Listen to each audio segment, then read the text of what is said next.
Jadi bener nih, bukan karena cuannya lebih banyak di YouTube ya? Itu iya. Oh iya kan? Bener Tapi ya? bukan itu alasannya Pak. Oh, Karena iya. bekerja sebagai humas pemerintah, mengelola media sosial pemerintah itu sulitnya minta ampun Pak. Sedikit aja kita salah, dari yang pengen asik jadi cringe. Sebelum saya mati, misalnya, kalau umur saya pendek, dia tuh bisa dengan sangat bangga bawa nama saya sebagai bapaknya. Walaupun di masa dia sekarang, saya jarang ada sama dia. Itu sih. Susah sih kalau udah ngomong anak ya. Berat.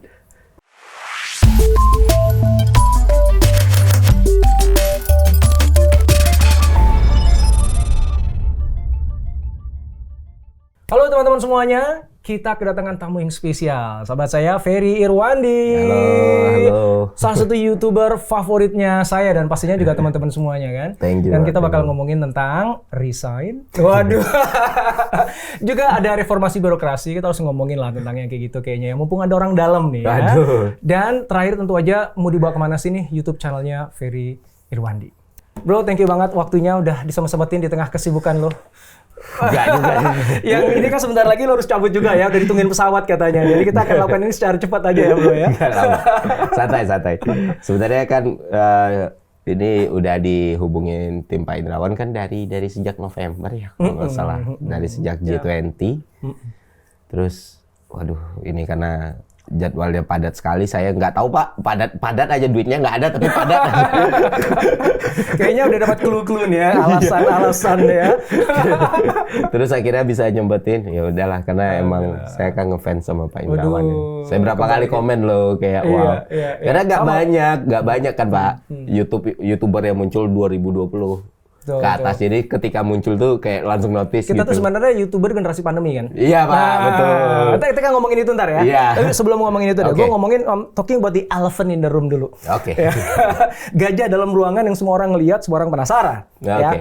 Kan beberapa waktu yang lalu kan lo diundang ke podcastnya Pak Sandi Uno kan? Iya. Nah, terus kan Pak Sandi ngangkat lah ya, ini ASN yang juga jadi YouTuber sukses gitu.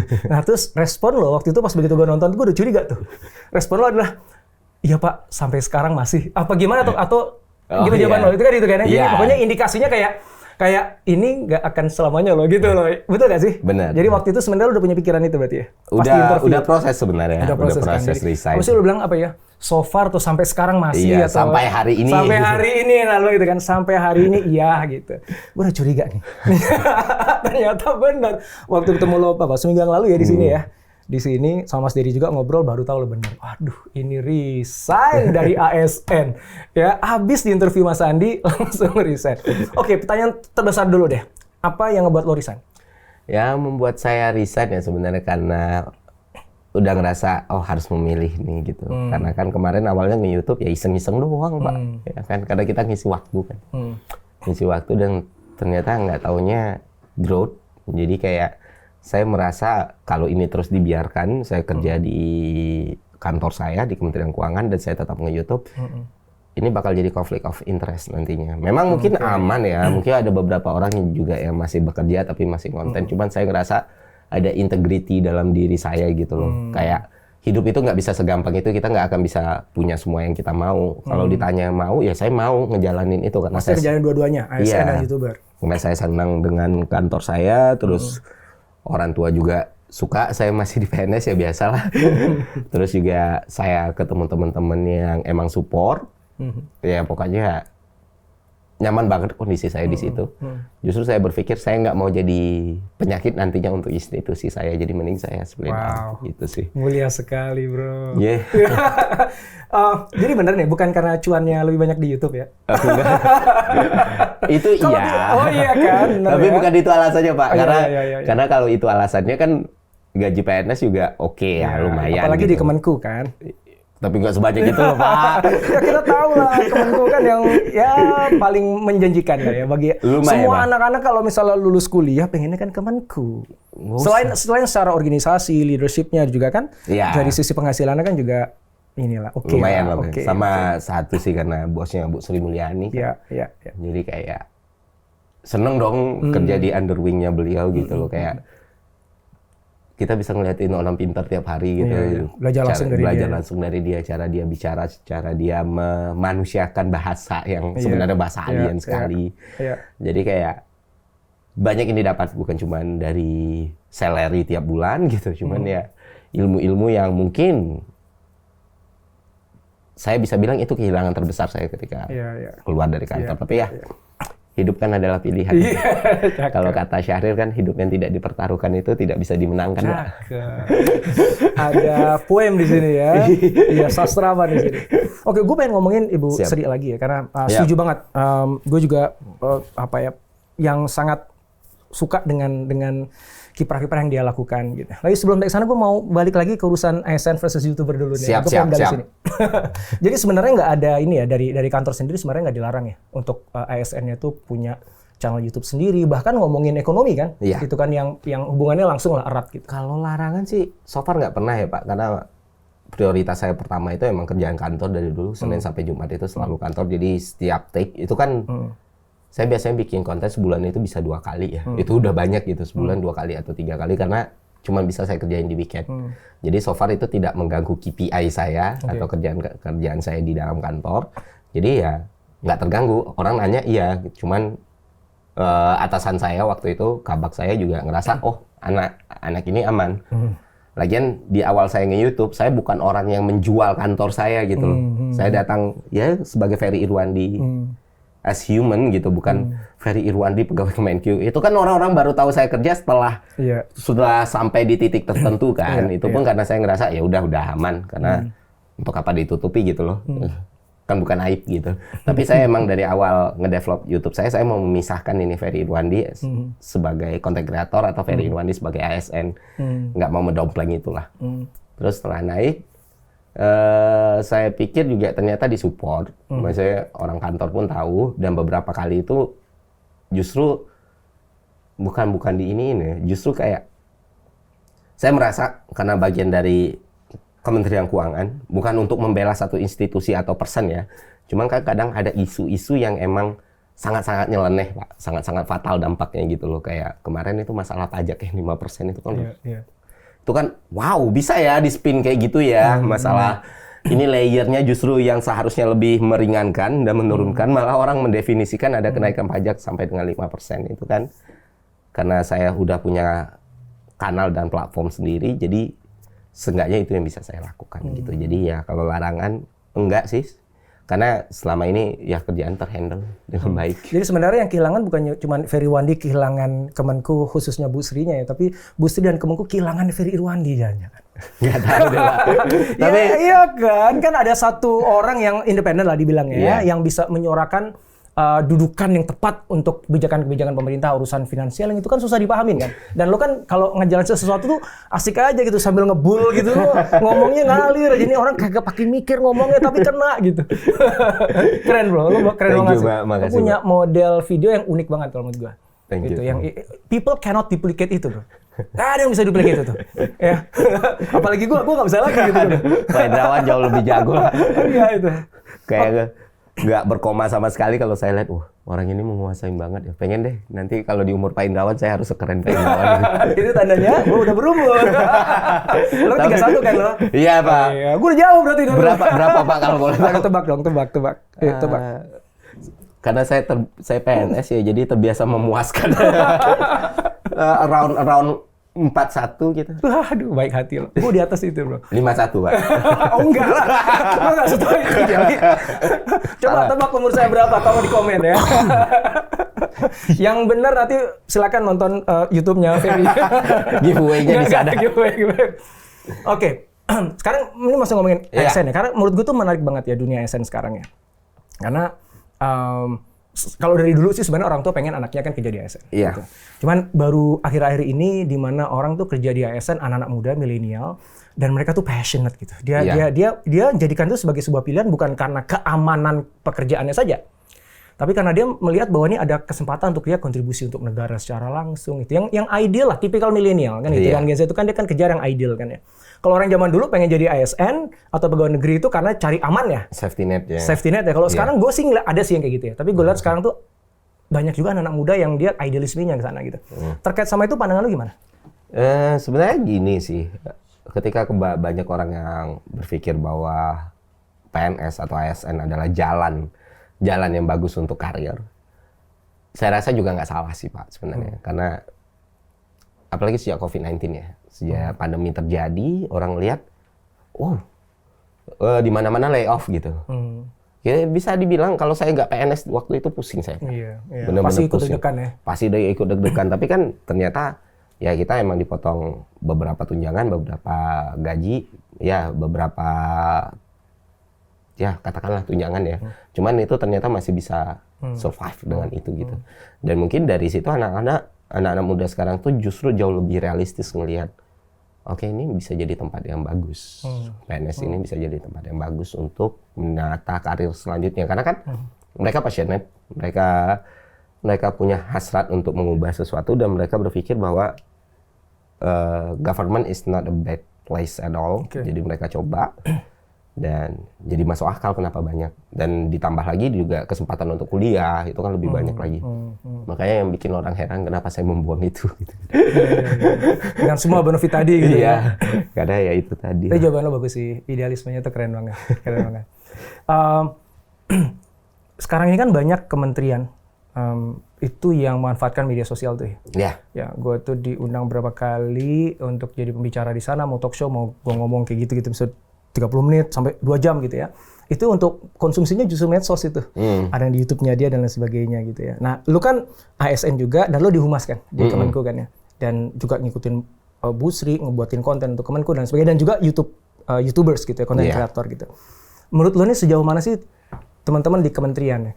Mungkin kalau lo konteksnya di Kemenku kali ya, tapi juga pasti kan punya teman-teman di kementerian yang lain ya. Sudah sejauh mana mereka ngelihat bahwa emang udah saatnya kita tuh mengedukasi masyarakat langsung melalui corongnya kita, nggak bisa lagi manfaatkan media mainstream yang ada koran, gitu. Iya, kalau kita harus langsung. Kalau dulu kan kita kan pakai ngundang wartawan gitu kan. Sekarang kan zamannya kan direct kan, langsung gitu ya. Dan itu pertama. Yang kedua adalah udah bener belum sih cara mereka untuk memanfaatkannya? Karena misalnya ya metrik yang dipakai jangan-jangan masih subscribers, followers dan sebagainya kayak gitu. Nah itu kan soalnya lo hidup di dua dunia itu kan. Jadi siapa tahu yang teman-teman nonton di sini ada yang dari ASN juga, ada yang di bagian kehumasan juga. Dan ini kan bukan cuma di kementerian ya, di korporasi kan sama aja, isunya kan sama aja nih. Nah pandangan lo gimana? Ini mungkin supaya Pak Indrawan tahu, Pak Indrawan itu salah satu YouTuber ya nyebutnya ya. Sosok digital yang digandrungin sama PNS loh Pak. Jadi kayak serius ya? Mostly teman-teman saya pasti nonton Bapak kok.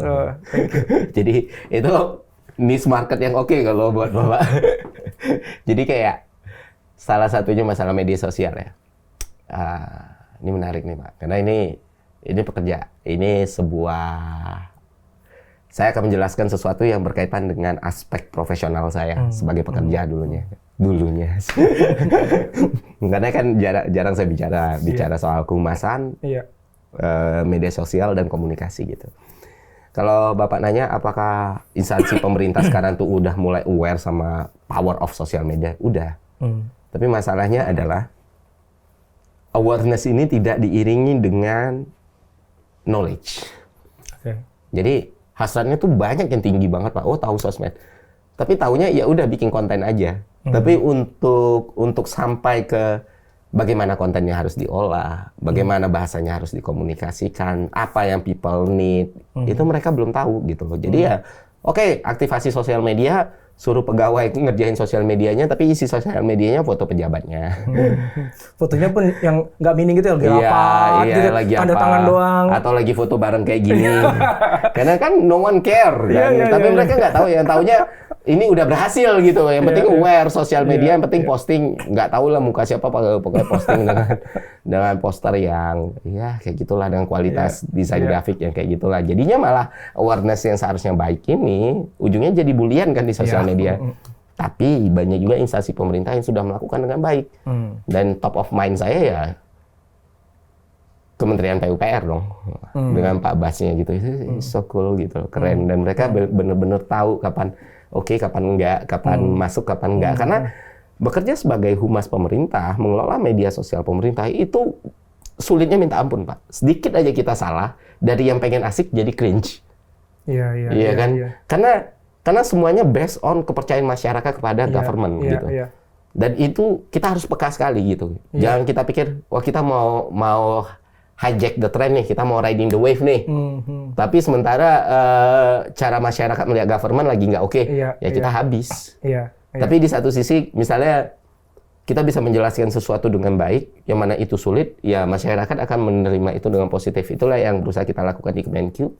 Terus teman-teman di Kemenq kan ada 11 unit eselon 1 masing-masing itu ada pegang sosmednya sendiri. Ya teman-teman di Direktorat Jenderal Pajak juga melakukan dengan sangat baik dan bahkan proper sekali. Jadi ya contoh bagus itu ada, tapi yang belum sampai ke situ juga ada. Dan memang nggak, yang saya sering bicarakan ketika jadi pembicara di situ ya Pak, kadang itu mereka nggak ngerti kenapa mereka harus main sosmed gitu. Oke. Tapi mereka maksain gitu kan. Nah, itu yang sulit. Selain maksain itu karena mungkin dikasih tugas ya. Iya. Ada nota dinas suruh buat begini ya udah jalan. Iya, Ujungnya kan pegawai pelaksananya yang nambah kerjaan paling banyak, tapi nggak tahu tujuannya untuk apa gitu kan. Karena nggak semuanya yang berurusan dengan masyarakat langsung kan. Kadang ya sistem kan ada back office-nya, ada middle office-nya, ada yang memang pelayanannya gitu. Kalau emang nggak berurusan langsung dengan masyarakat, ini yang sulit kadang. Misalnya urusannya soal internal. Ya mau dikembangin sosmednya gimana pun ya stakeholder-nya ya masalah internal gitu. Sedangkan KPI-nya views misalnya like or something like that. Itu yang nggak kenal lah ya. Nggak kenal apa. Jadi kayak ya media sosial itu awareness-nya perlu. Betul kata Pak Indrawan tadi, emang harus lebih growth gitu loh. Orang harus lebih sadar, tapi di satu sisi kita juga harus melihat SWOT kita sendiri gitu. Karena mengelola sosmed kan bukan cuma soal tools ya, tapi manpower-nya ya.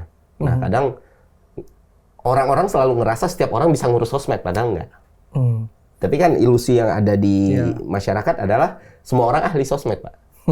Kayak ngurus sosmed itu gampang gitu loh. Padahal sosmed itu adalah salah satu bidang yang mana kalau kita salah, kita ketahuan.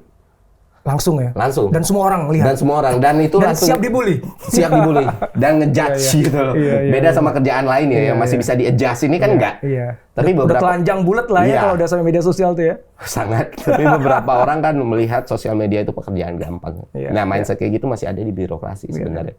Itu yang sulit untuk kita ini. Soalnya kan gini kan, efektivitas kebijakan ataupun semua wujud intervensi yang dilakukan oleh government, aksi yang dilakukan government itu kan sangat bergantung pada trust, kepercayaan dari warga kan. Kalau warga udah nggak punya kepercayaan, itu mau bagus kebijakannya, aksinya mau bener, tetap aja jelek, kan gitu kan. Itu sensitivitas kepercayaan itu kan tinggi banget ya. Dan sosial media berarti harusnya bisa menjadi salah satu tools untuk ngebangun jembatan kepercayaan itu ya. Betul. Gitu ya. Wow. Sayangnya itu tadi ya. Jadi kesadaran untuk gimana sih teknik menggunakan media sosialnya, karena nggak semudah misalnya gini, kalau misalnya gue jualan bakwan gitu ya, terus gue pakai media sosial jualan bakwan gue gitu, itu kan lebih simpel ya. Yang penting fotonya bagus, captionnya juga jelas, harganya masuk, habis itu gue pasang ad yang sesuai dengan target segmen. Selesai. Kalau ini kan government nggak bisa kan? Nggak bisa, Pak. Ya. Udah kita bertemu, bukan kita sih sebenarnya, lu dan teman-teman lah ya. Itu kan pasti kan berhadapan dengan masyarakat yang udah tersaturasi tuh, cara pandangnya, pemikirannya gitu, persepsinya gitu. Belum lagi ada isu begini, milih isu mana yang gue pengen mainin aja juga pusing, mana yang harus dimainkan kapan, pakai bahasanya apa, copywritingnya, tuh susah loh itu. Capek Pak, ya kan? Stres. Dan begitu salah dikit yang di atas teriak ya. Iya. Itu kan. Kalau kita nggak bunyi, kita diomelin juga. Kenapa kalau kita bunyi salah, diomelin juga. Betul. Kayak gitu. Jadi kadang kita tahu nih isu ini nggak harusnya ditanggapin karena isu ini sebenarnya reach out-nya nggak begitu besar. Tapi kalau kita tanggapi ini bisa jadi sangat besar. Tapi di satu sisi kan pimpinan punya perspektif yang lain, ini harus ditanggapi. Jadi pekerjaan kita adalah bukan cuma ngebuat kontennya, tapi menjelaskan bagaimana dampaknya, Pak. Makanya pekerjaan sosial media itu di birokrasi sangat-sangat sulit. Dan pimpinan bukan cuma satu, bro. Ini banyak, pimpinan banyak. Yang ini bisa beda sama yang ini. Yang ini oke. Gue kebayang sih pusingnya tuh. Itulah kenapa saya di situ bertahan sampai berapa tahun ya, 2013 masuk. Saya menikmati itu, Pak, karena pekerjaan ini sangat sulit. Dan kayak kita bukan cuma bergantung sama output dan outcome ya. Kita harus melihat respon pasar kayak gimana, niche kayak gimana, dan isu publik kayak gimana. Dan kita juga harus bisa misahin nih, mana yang fabricated, mana yang organik. Isunya maksudnya? Iya, pembicaraan di ruang publik itu bagaimana. Karena kan kita tahu buzzer itu banyak sekali gitu, dari berbagai sisi ya. Kita tahu robot itu banyak sekali. Sedangkan mereka ini kan kerja memang untuk membentuk satu opini gitu, yang seakan-akan dari layer teratas kelihatan kayaknya semua orang membicarakan itu. Pas kita cari tahu, oh ternyata robot gitu, akun-akun bodong gitu kan. Itu harus kita pisah-pisah dulu, pisah-pisah. Oh kalau ini organik nih, emang suara masyarakat nih, disuarakannya dari siapa? PR banyak banget ya. Sebelum mulai satu posting aja tuh Sebelum PR mulai banyak. satu posting, Pak. Jadi di satu sisi kita juga harus tetap relevan kan. Makanya tapi karena itulah otot lu kebangun sehingga begitu lo buat YouTube waktu pas pandemi langsung cepat banget. mungkin ya karena emang 360 selama ini ngurus, jadi kayak algoritma itu kan makanan sehari-hari gitu, Pak. Oh ini mungkin di-adjust di sini, di-adjust ini. Oh niche-nya turun, mungkin bisa mulai shifting kayak gini. Dan ternyata yang melakukan itu kan bukan cuma saya, Pak Indrawan pun juga gitu. Tiba-tiba ngelihat aja, break the algorithm kan waktu itu, karena emang beberapa jarang nggak Pak di tahun kayak saya bilang tadi 2020 sampai detik ini YouTuber personal ya yang muncul bukan dari segmen game ya, itu kan sangat-sangat sedikit. Iya. Oke, gue mau balik lagi ngomongin Kemenku ini, karena Kemenku itu kan bukan salah satu yang makan kementerian terbaik yang berhasil melakukan reformasi birokrasi, betul ya? Iya. Dan kalau nggak salah kan reformasinya itu ada 3 ya, ke SDM, bisnis sama organisasi, gitu. Nah, menurut lu nih sebagai orang dalam ya? Kalau udah bukan. Iya, yang dulu ya. Soalnya kalau ngomongin kajian-kajian mah kita browsing aja ada muncul. Cuman yang gue pengen dapetin justru mah cerita orang dalamnya nih, yang behind the scene-nya gitu ya. Kalau menurut lo apa sih yang ngebuat di Kemenku itu kok reformasi birokrasinya itu berjalan jauh lebih baik dibandingkan kementerian yang lain? Ini mungkin bias dan subjektif ya Pak, karena kan not based on data empirik gitu ya, tapi dari pengalaman saya selama 10 tahun di situ. Pertama, reformasi birokrasi itu kan jalannya pertengahan 2000-an, 2006-an. Dan itu emang, kalau sederhananya orang lihat ya tukinnya 100% gitu. Pertama kali jadi benchmark untuk kementerian lain untuk ngejar reformnya yang sama gitu kan. Nah, kenapa ini bisa berjalan, quote and quote, berhasil? Mungkin pertama ya SDM-nya sendiri. Artinya orang-orang yang direkrut masuk ke dalam Kemenku itu emang udah dianggap... Mungkin karena selama ini penyaringannya sulit. Selama ini juga standar untuk masuk ke situ juga lumayan sulit, dengan kuota yang lebih sulit. Terus juga Kemenku punya stand kan Pak, kampus saya. Jadi yang mana waktu itu, yang kita tahu sama-sama di tahun segitu adalah kampus yang mungkin ya mecahin rekor muri sebagai kampus yang paling banyak diminati gitu, dengan standar yang sedikit. Jadi mungkin base-nya orangnya dulu nih. Man-nya, orang-orangnya udah bisa dibawa untuk menuju ke level selanjutnya, mungkin. Nah setelah orang ya sama lah kayak Korea atau Jepang gitu ya. Korea atau Jepang mereka nggak punya sumber daya alam, mereka nggak punya resources, tapi ya bergantung sama orang ya. Iya, bergantung sama manpower-nya, bergantung sama sektor manufakturnya yang growth. Begitu juga mungkin di organisasi setelah orangnya udah diseleksi dengan benar, baik jalur umumnya, baik jalur stand-nya, ya ketika orang-orang yang kayak gitu berkumpul jelas lebih mudah untuk melakukan suatu perubahan. Gitu. Nah, tapi orangnya aja sebenarnya nggak cukup. Butuh juga orang yang gerakin, butuh juga pemimpin yang emang punya concern di situ. Jadi kan waktu itu yang pertama kali memulai kan Ibu Sri Mulyani tahun 2000-an. Periode pertama dia jadi menteri. Nah, dia mulai reformasi birokrasi dan waktu itu pertama Direktorat Jenderal Pajak itu sendiri. Karena kan dulu ada anggapan bahwa bahkan mungkin sampai sekarang ya kayak pajak itu lahan basah banget dan memang potensi untuk melakukan hal-hal yang buruk di situ kan banyak sekali. Makanya itu harus dibersihkan sebersih-bersihnya gitu loh. Makanya harus direform. Nggak cukup perubahan yang seadanya. Nah, disitulah beliau berani mengambil tindakan itu dan selanjutnya unit eselon 1 lain mengikuti dan selanjutnya jadi benchmark untuk kementerian-kementerian lain. Balik lagi Kementerian Keuangan punya privilege, mereka yang punya anggaran, Mbak. Iya kan? Dan di satu sisi ketika kementerian yang pegang anggaran tidak bisa menunjukkan bagaimana birokrasi seharusnya, itu akan jadi gejolak untuk kementerian yang lain gitu. Makanya artinya dia ada pressure bahwa dia harus jadi contoh duluan di depan. Iya. Tidak ada burning platformnya dia. Betul. Dan itu berdasarkan standar-standar yang udah ditetapkan. Misalnya gini loh, kita nggak boleh lo ngambil uang dari sini, kita nggak boleh lo ngambil uang dari sini, nggak ada lo yang namanya RDK lagi, nggak ada lo yang namanya konsinyering lagi, nggak ada lo honor tim yang bisa sampai 10 atau 100 tim gitu. Kalau emang kalian mau tunjangan kalian naik nilainya, nah ada aturan-aturan kayak gini, ada tata kelola anggaran yang harus kalian lakukan gitu loh. Jadi mau nggak mau kementerian lain itu ngikut kalau mau. Istilahnya waktu itu remunerasi. Jadi ya ada standar-standar tata kelola organisasi dan anggaran yang harus diikuti kementerian yang lain. Dan kalau kita nggak ngelakuin itu kan ya sama aja dengan bohong, Mbak. Gitu. Makanya saya berpikir kementerian lain juga nggak kalah hebatnya, nggak kalah kerennya. Dan sekarang juga sumber daya manusianya oke-oke, bagus-bagus. Cuman ya di tahun 2006 itu kebetulan ya 2005 sampai 2007 lah reformasi birokrasi itu mulai terjadi. Ya kita memang melakukan tindakan ekstrim seperti itu, Pak. Jadi ya nggak ada lagi lah yang namanya dinas itu benar-benar diperhatikan, nggak ada yang SPPD-nya terbang orangnya nggak gitu. Dulu kan di masa-masa jahiliyah banget hal itu sering terjadi gitu. Nah itu sih makanya. Sejauh mana Bu Sri Mulyani itu punya peran terhadap reformasi? Intinya gini, kalau kita bicara reformasi birokrasi itu kan ada playbooknya lah ya, harusnya kan ya. Jadi harusnya ya lo kalau mau reformasi birokrasi ya kayak gini nih step-stepsnya gitu. Tapi seringkali at the end of the day it is the leaders yang akan menghidupkan playbook itu menjadi sesuatu yang real gitu. Dan bahkan menginspirasi orang untuk mau mengubah perilakunya, mindset dan sebagainya gitu. Nah ini tentu aja pasti subjektif ya. Emang nanyanya gue untuk ke lu sebagai individu ya, subjektif sebagai ya. Orang di situ ya. Iya yang waktu itu kan lo kan nemenin Bu Sri Mulyani kemana-mana kan gitu kan. Sejauh mana peranan beliau dan menurut lo secara spesifik apa sih yang dia lakukan sebagai seorang individu sehingga memungkinkan reformasi birokrasi itu beneran secara masif cepat terjadi di Kemenku?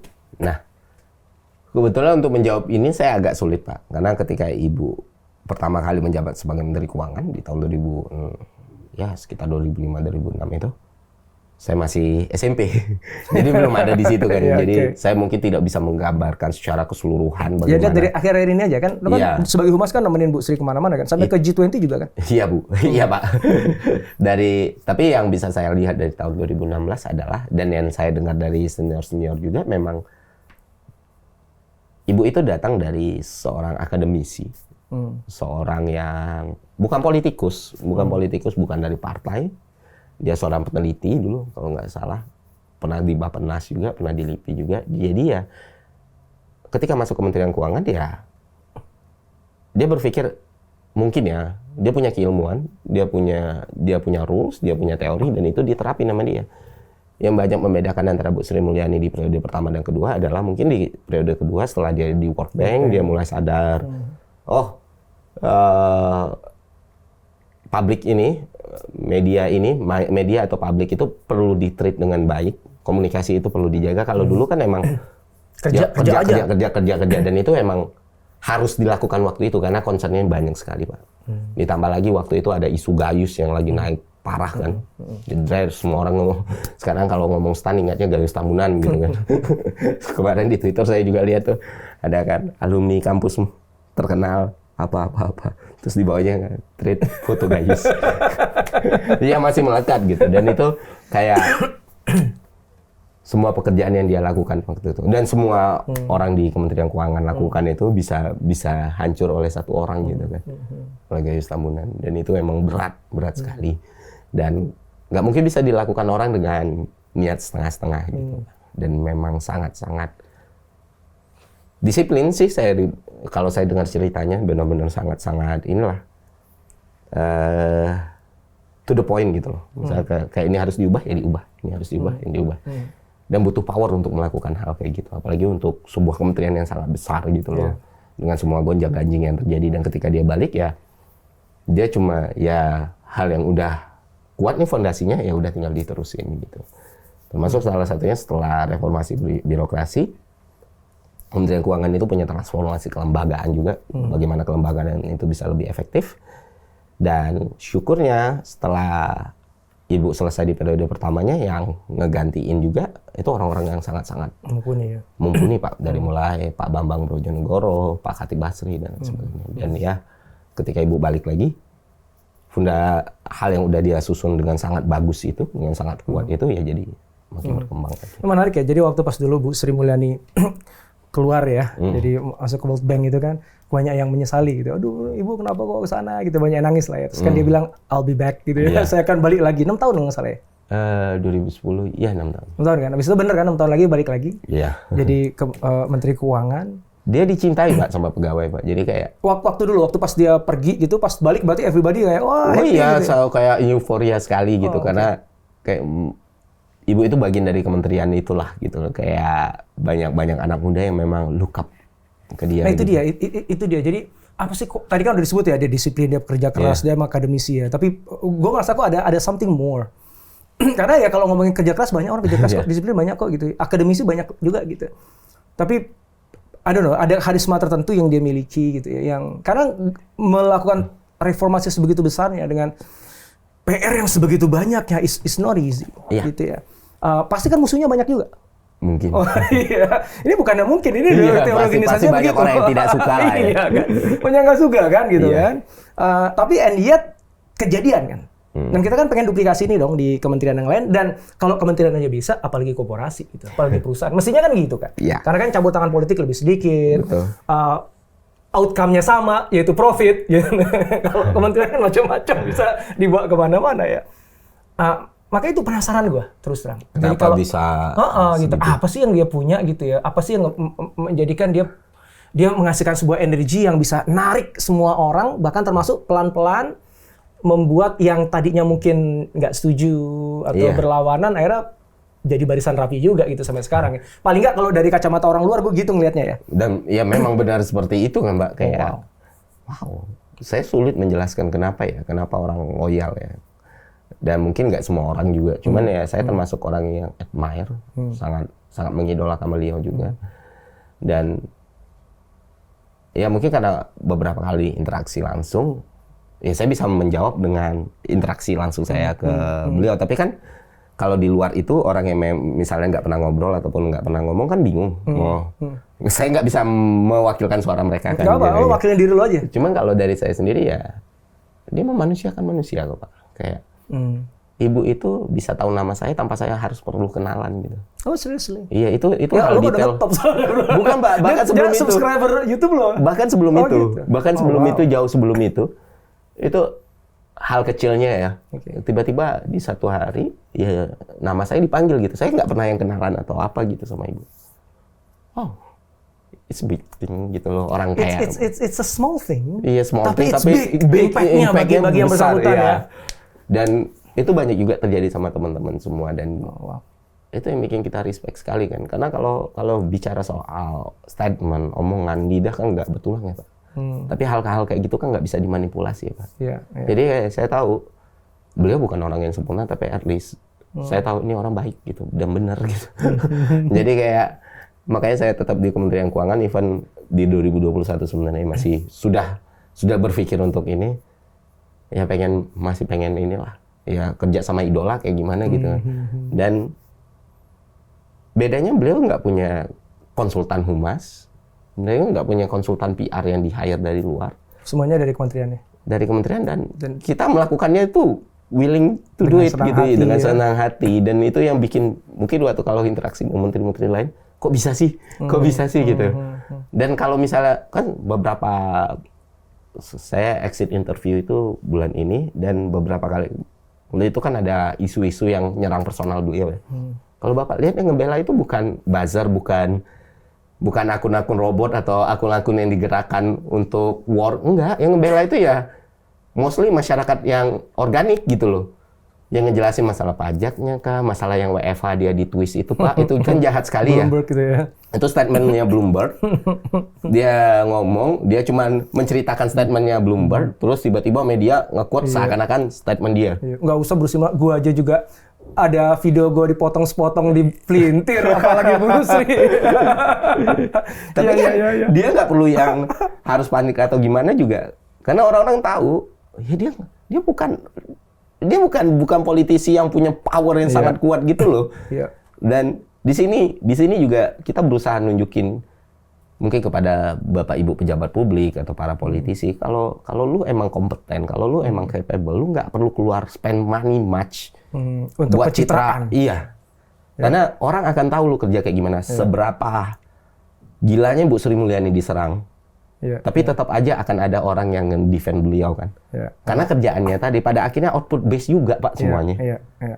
Semuanya berdasarkan berdasarkan kinerja juga kan. Jadi daripada berpikir kayak gimana mengkondisikan isu publik dan isu massa, yang kerja aja gitu. Nah ini loh contohnya Pak Bas pun juga begitu gitu loh. PUPR kurang apa gitu kan. Semua pembangunan di situ. Tapi ya faktanya ya Pak Bas dicintai. Karena orang-orang Indonesia itu nggak sebodoh itu. Mereka tahu yang mana emang oh ini kerja yang enggak. Daripada mengkondisikan publik, mengkondisikan massa, mending selesaikan apa yang harus lu selesaikan. Nanti otomatis yang lainnya ngikut, Pak. Itulah. Jadi kira-kira seberapa besar peluang Bu Sri Mulyani jadi presiden nanti? Kayaknya beliau nggak mau deh, kayaknya ya, nggak tahu. Kayaknya nggak mau ngurus. Terakhir di kantor tuh, saya mau ngurus cucu gitu. Gitu ya? Nggak ke situ sih kayaknya arahnya, Pak. Cuma ya who knows. Tapi Pak Erick juga ngomong gitu sebelumnya. Oke, jangan lupain politik ya. Ini channel tentang bisnis. No politik. Emang politik itu hal yang menggiurkan untuk dibicarakan. Tapi no. Oke, gue balik lagi ngomongin YouTube deh. Ya sekarang ya. Minum dulu bro. Oh, siapa? Ini menarik banget ya. Jadi Ferry sama saya, kita angkatan pandemi karena baru udah punya YouTube channel lama tapi baru serius kan waktu pas pandemi. Iya. Ketika kita emang stuck di rumah, semuanya kerja di rumah, akhirnya ya dasar sukanya kita main kamera dan sebagainya gitu. Nah, pertanyaan banyak orang nih, gue yakin sih sekarang ini setelah lu berhenti dari ASN dan full time YouTubers dan lu kuliah lagi? Lagi dalam proses kuliah lagi. Ambil apa? MBA, Pak. Wih, di mana? Queensland. Rencana. Oh, berarti lo keluar atau ada program di Indonesia nanti kayak double degree di Bakri sama di ini sih. Oh, gitu. Biaya sendiri. Oke, nanti ada ke Queensland juga, ada ke sana. Kalau soalnya di Australia itu wajib harus ada yang di sana. Iya. Jadi nggak bisa full time dari sini nggak bisa dia. Oke. Anyway balik lagi. Jadi mungkin pertanyaan di teman-teman gini, ini ada yang berubah nggak nanti dari channelnya Ferry Irwandi setelah jadi full time YouTuber, nggak lagi jadi ASN? Ada. Topiknya, ceritain. Di mana bedanya, Bro? Bedanya ya mungkin yang orang lihat, saya pernah nge-story ini tuh, yang orang lihat selama ini di channel saya hanya 20% dari apa yang bisa saya lakukan sebenarnya. Wow, berarti siap-siap loh ya. Ini kalau pada belum subscribe, sekarang subscribe ya. Ferry Irwandi gitu dong kan ya? Iya, Ferry. Handle-nya gitu kan? Iya, Pak. Ferry Irwandi. Langsung subscribe ya, keren banget, gue jamin. Ya, banyak belajar di sana. Thank you. Jadi ya... Oke, jadi ini bakalan 5 kali lebih banyak kontennya? Bukan sih, lebih... Dalam? Lebih bebas sih, lebih freedom sih. Lebih freedom. Karena kan kalau dulu, saya orang yang sangat menghormati kode etik dan aturan kan. Dan terus sekarang jadi nggak menghormati? Karena nggak ada. Karena sudah tidak ada lagi aturan gitu. Karena tetap menghormati lah ya, cuman lebih fleksibel sekarang. Karena saya tidak terikat apapun, Pak. Kalau dulu ya tetap aja kan ada hal-hal yang sebagai profesi saya tidak bisa membicarakan A atau B atau C. Bukan berarti saya langsung brutal untuk bikin konten, enggak. Cuman saya melihat mungkin kalau bicara ekonomi ya mostly kan kemarin ekonomi as teori ya Pak ya, misalnya makroekonomi secara teori gitu, yang mana saya harus belajar lagi juga. Mungkin itu porsinya bakal lebih sedikit, tapi saya bakal lebih banyak bicara soal isu sosialnya, hal-hal yang emang implikatif di masyarakat dan apa sih hambatan masyarakat, karena kan kita nggak pernah tahu Pak orang nonton kita sampai kapan. Algoritma itu gimana pun kita bisa nebak, dia akan terus berubah gitu loh. Dia akan terus berubah dan saya yakin sepintar-pintarnya orang nggak akan pernah bisa nebak konten dia mana yang bisa populer banget, yang mana yang bisa redup. Kadang kita ngerasa ini bakal naik banget, flop. Bagi semua YouTuber tuh tahu banget itu. Iya. Terus tiba-tiba yang kita buat seada-adanya, ternyata viral. Aduh, gimana sih? Dan itu pun terjadi sama saya gitu. Waktu saya ngeliat video paling populer. Stoikisme itu kan saya buat cuma satu ya. Cuma satu dan itu seadanya ya, lagi kosong aja ya udahlah. Emang nerapin ini gitu dan bukan itu bahkan tidak belajar, tidak membahas secara keilmuannya gitu. Cuman kayak penerapan sehari-hari saya. Terus tiba-tiba naik. Terus giliran ngebuat sesuatu yang benar-benar serius, pakai riset 4 tahun gitu kan. Ternyata nggak naik ya. Segitu-gitu aja gitu. Jadi ya selama orang masih nonton ya saya akan ngerasa gini Pak, saya itu nggak mau mati dalam hidup saya maunya hidup dalam hati saya gitu, karena kan raga bisa mati Pak, idea enggak. Itu yang saya iniin terus, karena kalau saya berhenti belajar, saya berhenti berhenti membuat konten, saya berhenti belajar, mendalami sesuatu yang baru gitu loh. Ya berarti walaupun badan saya hidup, jiwa saya udah mati dong. Nanti nggak ada yang saya lakukan. Cuma ketika saya bisa membuat sebuah legacy, saya bisa membuka pikiran orang, quote and quote, walaupun itu sangat sulit, saya bisa menambahkan perspektif aja, nggak perlu 1000 orang, 1 orang aja. Walaupun badan saya udah mati, tapi idea saya bakal terus hidup. Itulah yang bikin saya, oke, kayaknya gue mau YouTube deh. Wow. YouTube bisa jadi sebuah media untuk tadi itu ya, raga boleh mati, tapi gue tetap hidup dalam bentuk ide gagasan. Nah ngomongin itu, ide gagasan apa sih yang lo pengen bawa gitu? Yang itu kayak messages yang melekat pada Ferry Irwandi. And that message, pesan itu akan terus tuh, ter-carry over. Terus gitu. Iqra. Belajar. Ngajak orang belajar.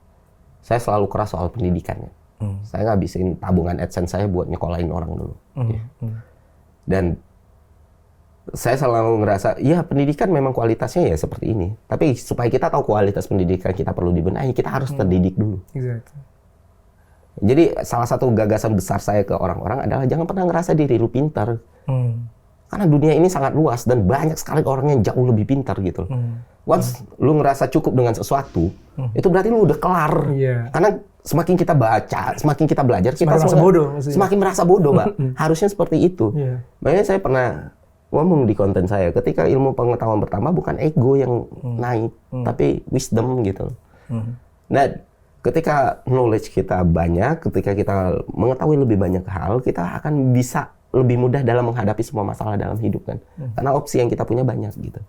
Tapi ketika knowledge ini terbatas, maka opsi itu lebih kecil dan itu akan menyengsarakan diri kita sendiri.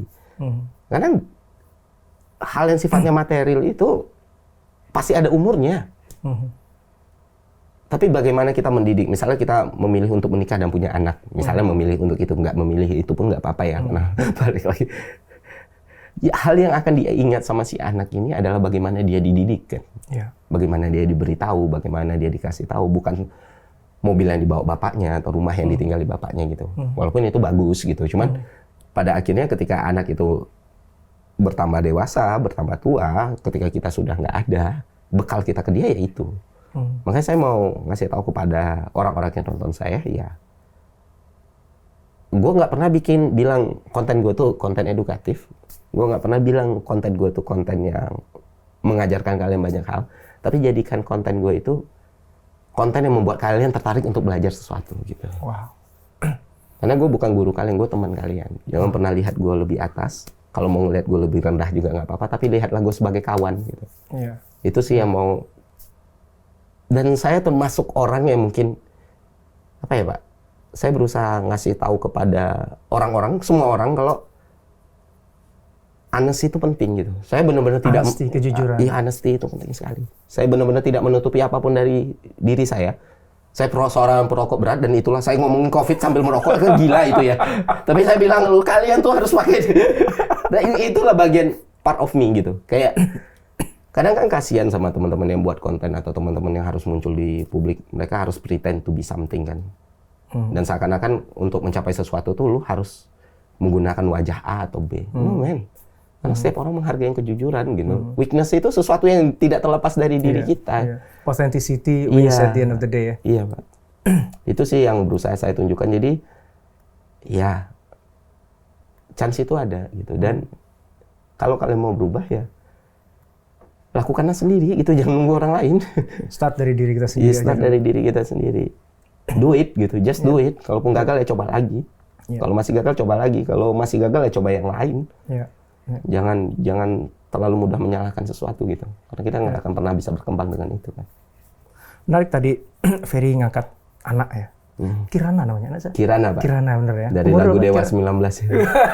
Angkatan 219 ya? Iya. Enggak tuh angkatan gua itu. 19 itu. Tapi saya suka banget lagu itu. Iya, Kirana ya. Kirana akan gede suatu saat nanti kan ya. Dan Ferry akan semakin tua gitu. Dan akan ada waktu di mana kita nih udah nggak ada lagi di dunia, tapi anak-anak kita yang akan terus jalani hidupnya gitu ya. Kalau misalnya Kirana nanti nonton video-videonya Ferry gitu. Ketika dia udah dewasa, udah punya suami, udah punya anak gitu ya. Selain pesan ikro-ikro tadi gitu.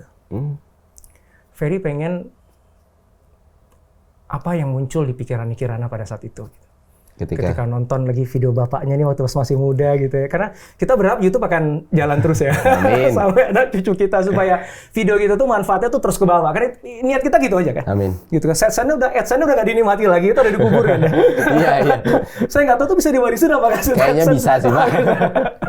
Itu kan compounding ya. Tapi at the end of the day kan itu sebenarnya cuma media di mana pikiran, gagasan, dan sebagian diri kita itu kita tuangkan dalam bentuk video. Dan udah kita lempar keluar sana aja gitu. Bahwa akan ada orang pro and cons. Bahwa ada yang mungkin banyak salahnya juga dari apa yang kita omongin. Ini kita nggak tahu ya. Kita kan banyak bodohnya. Lebih banyak bodohnya kita, lebih banyak nggak taunya kita dibandingkan taunya kita ya. Cuma dengan apa yang kita tahu yang Allah kasih ya kita coba bagi aja deh. Udah gitu aja kan. Niatnya kan kayak gitu kan. Dan gue percaya itu yang lo lakukan. Iya. Gitu dan itu terafirmasi ketika lo cerita tadi. Gue tersentuh banget bro tentang yang ngomongin. Thank you, Pak. Maka gue pengen nanya tentang Kirana karena itu hal yang sama yang gue rasain. I'm not doing this video just for me, obviously enggak lah. Ya bahkan AdSense itu bonus lah bagi gue gitu. Iya. Ada yang jauh lebih besar yang gue pengen hasilkan dengan ini. Salah satunya kalau gue pengen tarik agak jauh untuk anak-anak gue. Gitu. Gimana tuh Pak? Nah, gue justru nanya ke lu jangan nanya balik ke gue. Ini acara show gue, nanti kalau gue pindah ke show-nya lu boleh nanya gue. Masa lu yang nanya? Dia kurang aja ke Sandi Uno, diundang dia yang nanya ke Sandi Uno, bukannya Sandi Uno yang nanya. Didn't see it coming juga Pak Sandi ya. Ya tadi pertanyaan gue tadi ke Kirana bro. Oke. Gitu ya. So imagine, gue nggak tahu ya berapa puluh tahun ke depan gitu. Kita udah nggak ada lagi di sini. Anak-anak kita yang ada gitu. Terus Kirana nonton video lo. Ketika umur lo 31-32 tahun gitu kan. Listening to all your ideas dan lain sebagainya. Apa yang lo harapkan muncul di benaknya dia, di hatinya dia yang kalau itu muncul, lo tuh di sana, di atas sana, dimanapun kita berada tuh lo akan sangat bahagia gitu. Lo akan sangat fulfilled gitu. Lo merasa kayak, makasih Allah gitu. Ada, ini sulit nih. Sulitnya karena mostly YouTube saya sebelum saya nge-YouTube itu emang tujuan utamanya untuk itu Pak. Ya saya berpikir nggak ada yang memastikan saya bisa hidup sampai umur Bapak misalnya. Bisa aja balik dari sini saya bawa mobil meninggal, no one knows. Bisa aja lagi duduk kayak gini saya meninggal, no one knows. Dan makanya banyak sekali video yang saya tinggalkan untuk Kirana sendiri. Makanya even saya ngebahas apapun, itu akan selalu ada video yang interaksi dari dia sangat kecil sekali sampai dia gede. Dan saya emang nyiapin banyak video untuk dia yang masih saya private sampai sekarang. Karena saya berpikir kalaupun saya nggak ada nantinya, kalaupun saya berumur pendek nantinya, saya masih hidup dalam digital itu loh.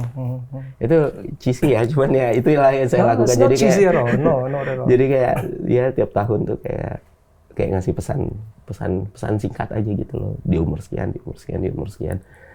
Sampai waktu itu ya saya di ulang tahun dia ketiga, saya sama istri saya itu saya sampai izin langsung, saya kejar langsung vokalisnya waktu itu Mbak Rara Sekar Bandanera buat nyanyiin lagu dia sampai jadi debu. Itu kena banget buat kita. Terus ya kita iniin ke Kirana. Jadi umur sekarang sih dia ngeliatnya apaan sih gitu. Tapi 20 tahun, 30 tahun lagi waktu saya nggak ada mungkin. Gue yakin. Saya pengen dia tahu bapaknya sayang banget sama dia. Mungkin bapaknya nggak punya banyak waktu sama dia. Dan saya akuin saya nggak punya banyak waktu dengan dia Pak. Belakangan ini ya. Itu salah satu alasan saya kenapa pengen resign juga. Karena kan waktu nggak bisa diulang ya Pak. Waktu nggak bisa diulang. Umur nggak bisa diulang. Dia terus tumbuh, dia mulai ngerasa mulai nggak nyariin bapaknya lagi. Karena ada itu yang satu yang kita kehilangan ya. Dulu ketika nyariin bapaknya kemana, kita nyari anaknya udah nggak butuh bapaknya lagi. Waktu dia nyariin kita kayak, aduh, pas sudah nggak cari kok nggak dicari. Kok balik minta duit. Tapi ya itulah untungnya saya punya istri yang hebat ya. Yang bisa handle itu. Dan di situ saya ngerasa kurang dan ya kalau umur saya pendek dia bisa tahu bapaknya sayang banget sama dia. Dan satu lagi, dia lahir sebagai perempuan. Dan perempuan itu menurut saya ketika mereka lahir di dunia yang seperti sekarang itu udah handicap sendiri buat mereka. Ada beberapa hal yang mereka bakal hidup dalam justifikasi orang-orang. Mereka bakal diatur hidupnya oleh orang-orang yang bahkan nggak berkaitan sama hidupnya mereka sendiri, yang bahkan nggak ada urusannya sama sendiri. Dan saya nggak mungkin merubah dunia untuk itu gitu. Tapi at least satu hal yang saya pengen tunjukkan kepada anak saya, kalaupun dia merasakan kedaulatan penuh, itu pertama datang dari bapak ya. Jadi saya nggak pernah ngelarang dia sama sekali Pak untuk melakukan apapun yang dia mau gitu. Misalnya banyak orang yang bilang, anak cewek nggak boleh dikasih mainan bola. Oh saya beliin 2 bolanya karena dia suka. Dia suka baju Spider-Man ya, pakai baju Spider-Man nggak. Maksudnya jangan karena kamu perempuan kamu nggak bisa melakukan apapun, kamu bisa melakukan apapun. Karena basicnya anak dan orang tua itu kayak busur dan panah. Busur bisa mengarahkan kemanapun, tapi akhirnya panah itu mau kemanapun itu tergantung sama semesta dan angin kan. Makanya kita nggak akan bisa mengontrol anak panah yang udah dilepasin gitu. Itu sih yang pengen saya tunjukkan kepada Kirana gitu, anak saya. Dan mungkin hal yang paling saya sayang di hidup saya yang biasa-biasa aja ini, harta paling besar. Dan kadang tuh Pak, saya ingin melakukan banyak hal, membuat banyak hal, atau menghasilkan banyak hal. Cuma untuk satu hal sih Pak. Ini mungkin terdengar egois ya. Saya cuma mau keren di depan anak saya nanti. Jadi kayak anak saya kuliah tuh dia bisa ngomong, Ferry Irwandi itu bapak gua gitu. Walaupun saya udah nggak ada gitu. Jadi sebelum saya mati, misalnya, kalau umur saya pendek, dia tuh bisa dengan sangat bangga bawa nama saya sebagai bapaknya. Walaupun di masa dia sekarang saya jarang ada sama dia. Itu sih. Susah sih kalau udah ngomong anak ya. Berat. Bro, gue resonate banget sama yang lu bilang. I think yang lu sampaikan tuh persis seperti apa yang gue rasain sih. Dan gue respect, salut sama bangga ya. Ketika lu bisa pakai YouTube lu untuk apapun sebenarnya. Ya, make lots and lots of money. And it's fine, it's okay gitu kan. Selama itu rezekinya halal, ambil dong kan gitu. But we see YouTube is something bigger. Ya, we see YouTube sebagai media kita bisa transcend time, transcend messages ya. Transcend itu apa sih? Menyalurkan ya, menjangkau waktu, menjangkau pesan gitu. Dan menurut gue itu yang akan survive sih bro. So, gue yakin orang-orang kayak lo tuh, misalnya let's say ya, ini namanya YouTube kan up and down ya. Gue sering ngalamin itu. Wah tinggi, gue pernah 1 bulan tuh 100.000 subscriber. Wow. 1 bulan bro. Iya Pak, di Dragon tiba-tiba, 800 aja. Gue merasa gue mulai duluan nih. Waduh.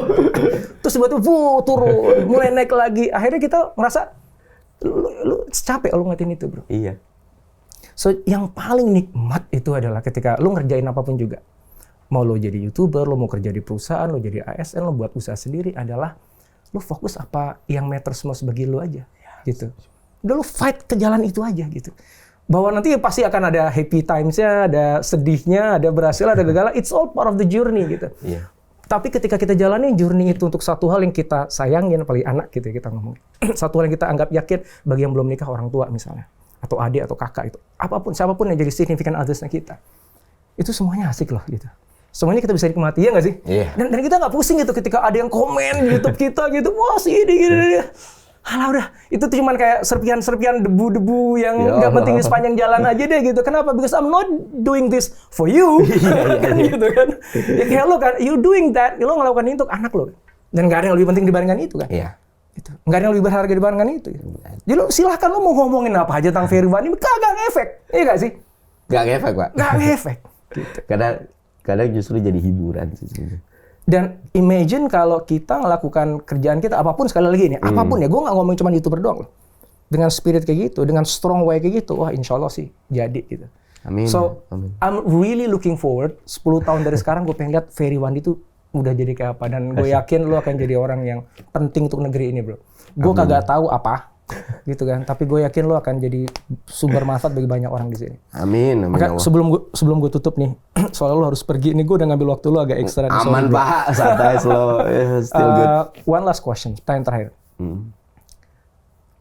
Kaitannya sama yang gue bilang tadi kan 10 tahun dari sekarang gitu. Yeah. Ya kan. Kita nggak tahu takdir kita ke depan apa ya. Tapi manusia kan boleh berencana bro. Kalau lo rencananya apa? Dalam 10 tahun ini, lo pengen nanti 2050 lah katakan. 2035 ya. Ya. Apa yang lo pengen wujudkan dalam hidup lo? Waduh. Kalau dulu ditanya orang seperti ini, saya selalu jawab, ya udah biasa-biasa aja lah. Kayak gini aja udah cukup. Tapi kalau sekarang 2035 apa yang mau saya wujudkan dalam hidup saya? Malah semakin gelap gitu. Bukan malah semakin terang ya, kayak saya nggak bisa menjawab. Ya gue pengen, ya udah gini-gini aja. Saya ngerasa harus ada sesuatu yang harus saya lakukan. Harus ada sesuatu yang bisa saya berikan, at least ke diri saya sendiri atau keluarga saya. Jadi ya saya berpikir dalam 10 tahun ke depan, jadi presiden juga masih masih belum bisa. Udah sih 41 tahun tapi ya nggak mungkin. Ya gue doain jadi presiden. Saya pengen ini Pak. Kalau memungkinkan saya pengen bikin sekolah. Pengen bikin sekolah. Sekolah apa tuh? Sekolah dasar pun nggak apa-apa. Tapi sekolah yang mana guru-gurunya bisa menghampiri murid-murid yang emang tinggal di pelosok. Karena saya ngerasa semuanya tuh best. Semuanya tuh balik lagi ke education, Pak. Kayak gimana kita mau menyalahkan apapun. Kayak gimana kita mau mengutuk apapun. Kalau kita nggak punya akses informasi dan akses pendidikan dan akses apapun dalam range yang sama gitu. Kita selalu mengeluhkan, wah, too many people stupid, kayak gitu kan. Kenapa orang-orang tidak berpikir? Kenapa orang-orang mudah sekali diperdaya? The problem is, nggak semua orang hidup di Jakarta. Nggak semua orang hidup di Jawa Timur, Jawa Tengah. Nggak semua orang punya akses pada pendidikan yang iya, nggak semua orang punya akses sama pendidikan. Di Jepang, untuk satu murid, itu gurunya bisa datang, Mbak. Jadi kalaupun saya nggak punya, yang bisa terbayang di saya adalah sekolah itu. Sekolah di tempat yang mana anak-anak ini pada akhirnya, kalaupun mereka nantinya tidak, kalaupun pada akhirnya mereka tidak jadi orang yang super pintar atau segala macam gitu, atau jadi the next Bill Gates atau Zuckerberg selanjutnya, tapi at least mereka punya kesempatan yang sama, masih ada orang yang datangi mereka untuk edukasi mereka. Karena jangan bicara Indonesia emas kalau kalau satu orang aja, kalau dari 100.000 orang cuma satu orang yang berpikir, kan susah Pak. Karena akhirnya musuh dari semua manipulasi, musuh dari semua sistem yang bobrok, musuh dari semua tipu daya itu kan knowledge. Jadi mereka seenggaknya punya kesempatan yang sama untuk itu. Dan kalaupun ternyata nggak bisa saya buat, bagaimana ini bisa spread out terus-terusan, semangat yang sama bisa terus-terusan muncul di orang-orang yang lain gitu sih. Jadi balik lagi ke ikro. Karena rahmatan lil alamin, Pak. Saya bukan orang yang religius, tapi ya cuman ya. Religius itu cuma Tuhan yang tahu. Kita hanya bisa mengklaim. Bro, thank you banget, bro. Thank you, Pak. Kita passionnya sama education. Mudah-mudahan kita bisa kolaborasi nanti. Amin.